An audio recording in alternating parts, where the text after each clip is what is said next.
तो कितना है, पहले 780 रुपए था सिलेंडर, अब तो 1080 रुपए का हो गया। गरीब आदमी कैसे जिएगा इस बारे में। आज हम जब चुनाव में हैं तो आपसे सहयोग और मदद मांगने आए हैं।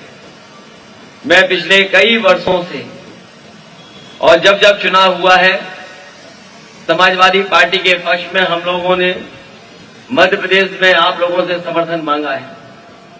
कुछ ऐसे समय रहे हैं जब समाजवादी पार्टी के 8-8 विधायक यहां से जीते हैं। कोई भी चुनाव ऐसा नहीं गया जिसमें समाजवादी पार्टी ने खाता न खोला हो।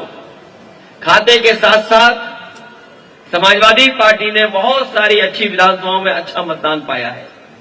इसलिए इस बार फिर मैं आप सबसे निवेदन और अपील करने आया हूं कि समाजवादी पार्टी के प्रत्याशी नौजवान साथी धीरजपाल सिंह लोधी जी को एक एक वोट देकर के इन्हें जिता करके विधानसभा में पहुंचाने का काम करना। अभी मैंने जब उनकी उम्र पूछी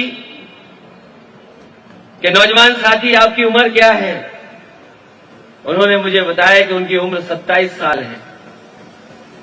मैं अपने साथियों को कहना चाहता हूं कि ये 27 साल तो बहुत है। मुझे याद है जब नेताजी ने मुझे पहला चुनाव लड़ाया था, हम भी 26 साल के थे और जनता ने सहयोग और समर्थन कर दिया था। मैं लोकसभा में पहुंच गया था। 2000 में पहली बार लोकसभा में पहुंचा। कुछ दिन किसी सदन में नहीं रह पाया, लेकिन आज तक किसी न किसी सदस्य का मैं सदस्य रहा हूं। मुझे लगता है हम 26 साल में विधायक बन गए, ये हमारा नौजवान साथी 27 साल में यहां से विधायक बन करके जाएगा। इधर मैंने देखा है देश के प्रधानमंत्री बहुत बड़े बड़े भाषण दे रहे हैं। अभी कुछ दिन पहले 2 दिन पहले उन्होंने दिल्ली में एक बहुत बड़े अंग्रेजी अखबार के कार्यक्रम में भाषण देते देते ये कहा कि भारत ने इतनी तरक्की कर ली है कि अब 13 करोड़ लोग गरीबी रेखा से बाहर निकल गए हैं। उन्होंने कहा कि देश में 13 करोड़ लोगों को हमने गरीबी रेखा से बाहर निकाल दिया है। अगर हम हिसाब किताब लगाएं और बीजेपी का हिसाब मान लें तो 8 करोड़ आबादी है लगभग मध्य प्रदेश की, तो 8 करोड़ लोग भी गरीबी से बाहर निकल गए होंगे। और जो कुछ गरीब बचे हैं वो हमारी सभा में आए हैं। यही सब गरीब हैं बीजेपी की नजर में, और कोई गरीब नहीं बचा है। हम तो पत्रकार साथियों से कहेंगे, जिस होटल में वो भाषण दे रहे थे उस होटल में कभी आप कल्पना कर सकते हैं जो काली दाल हम लोगों को ढाबे पे मिल जाती है खाने को रेस्टोरेंट में, उसकी कीमत क्या होगी? तड़के की दाल जो कभी ढाबे पे हम लोग खा लेते हैं उसकी कीमत क्या होगी? प्रधानमंत्री वहां भाषण दे रहे थे जहां पर काली दाल अगर मंगाओगे एक प्लेट खाने के लिए तो 1000 रुपए खर्च करने पड़ेंगे। तड़का दाल मंगाओगे तो आपको 950 रुपए खर्च करने पड़ेंगे।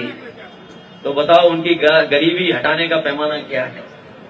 आज हमें बताएं भारतीय जनता पार्टी के लोग कि गरीबी का पैमाना क्या है, आप गरीब किसको मानते हैं? और याद कीजिए साथियों, वो समय जिस समय भारतीय जनता पार्टी ने नोटबंदी की थी, हमें आप सबको लाइन में खड़ा कर दिया था और बीजेपी ने भरोसा दिलाया था कि नोटबंदी के बाद पूरा का पूरा देश तरक्की के रास्ते पे चला जाएगा, आतंकवाद खत्म हो जाएगा, भ्रष्टाचार खत्म हो जाएगा। मैं आपसे सवाल पूछता हूं, पीछे मुड़ करके देखिए, बताओ भ्रष्टाचार कितना खत्म हो गया है? कि 2 लोगों के बीच में राजनीति चल रही है, कभी बीजेपी कभी कांग्रेस तो कभी बीजेपी। मैं आप लोगों से कहना चाहता हूं, जिन जिन प्रदेशों में किसानों की ताकत, गरीबों की ताकत, पिछड़े दलित आदिवासियों की ताकत एक हो गई है, वहां भारतीय जनता पार्टी का सफाया हो गया, कांग्रेस पार्टी का सफाया हो गया। और आपके यहां तो विचित्र परिस्थिति है कि 2 ही परिवारों में सब कुछ बटा हुआ है। हम आपसे अपील कर रहे हैं, अगर दोनों दलों को आप गहराई से देखोगे तो कोई फर्क नजर नहीं आएगा। और जब से पिछड़े दलित और आदिवासी भाई जागरूक हुए हैं, तब से आपने देखा होगा ये बड़े बड़े राष्ट्रीय दल हैं, इनकी भाषा बदल गई है। यही कांग्रेस पार्टी जिसने आजादी के बाद जाति जनगणना रोक दी, आप पुराना पता करिए, पुराने साथी लोग जो जानते होंगे, अंग्रेजों के जमाने में भी जाति गणना होती थी। पहली बार भारत में 1931 के बाद जब आजाद हो गया देश, तो अगर किसी ने जाति गणना रोकने का काम किया तो वो कांग्रेस पार्टी थी। और आज जब चुनाव में आ गए हैं, उन्हें अपनी ताकत का एहसास हो गया कि उनके नीचे कोई ताकत नहीं बची है, तो वो भी जाति गणना की भाषा बोल रहे हैं। कांग्रेस पार्टी तो दूर, अब तो भारतीय जनता पार्टी भी कह रही है कि अगर हमारी परिस्थितियां बनी तो हम भी जाति गणना करा देंगे। ये जाति गणना इसलिए हो रही है कि धीरे धीरे पिछड़ा जागरूक हो गया है, दलित जागरूक हो गया है। और हम आपको भरोसा दिलाना चाहते हैं, समाजवादियों को जब भी मौका मिलेगा, हम लोग जाति गणना करा करके जितनी जितनी जातियों की आबादी है, उस हिसाब से उनको हक सम्मान दिलाने का काम हम समाजवादी लोग कर करके दिखाएंगे।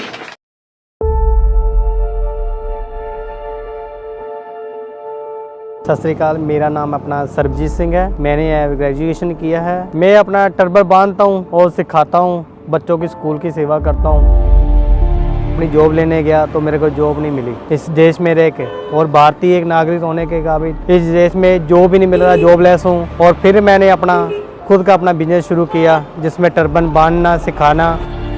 और देखा जाए तो महंगाई बहुत ज़्यादा हो चुकी है। इस बारे में जो 60 रुपये तेल चल रहा था, मोदी ने झूठा फैला दिया, 35 रुपये तेल चाहिए है, अब 96 पेट्रोल पहुंच गया है। डीजल तो आपको मालूम है कितना महंगा हो रहा है, महंगाई के नाम तो कितना है। पहले 780 रुपये था सिलेंडर, अब तो 1080 रुपये का हो गया। गरीब आदमी कैसे जिएगा इस बारे में।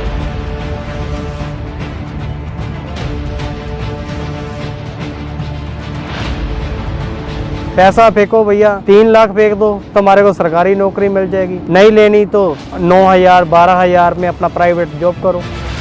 मैं अपने पास तो पैसा है ही नहीं जितना जो अपना बिजनेस खोल सके हम। ज़्यादातर तो लोग पंजाब से या इंडिया से भागकर वो बाहर की कंट्री में जा रहे हैं। क्यों जा रहे हैं? इधर जॉब नहीं है, उधर जॉब है, पैसा है, मेहनत करते हैं, इधर आके अपना सुख ले लेते हैं। थोड़ा सा जॉब करूंगा तो अपने बच्चों को पाल सकूंगा, रोटी खिला सकूंगा 2 टाइम की, अच्छी सी ग्रेजुएशन मिलेगी, बच्चे पढ़ पाएंगे। भारत जोड़ो यात्रा में तो आदमियों को भी साथ चलना चाहिए इस देश में, क्योंकि भारत पहले अच्छा था, कांग्रेस के राज में चलता था, ये काम चल रहा था, सही चल रहा था, वो महंगाई नहीं थी इसमें बारे में। अब जो महंगाई का रोल बन गया है अपना, इसमें थोड़ा सा लगता नहीं।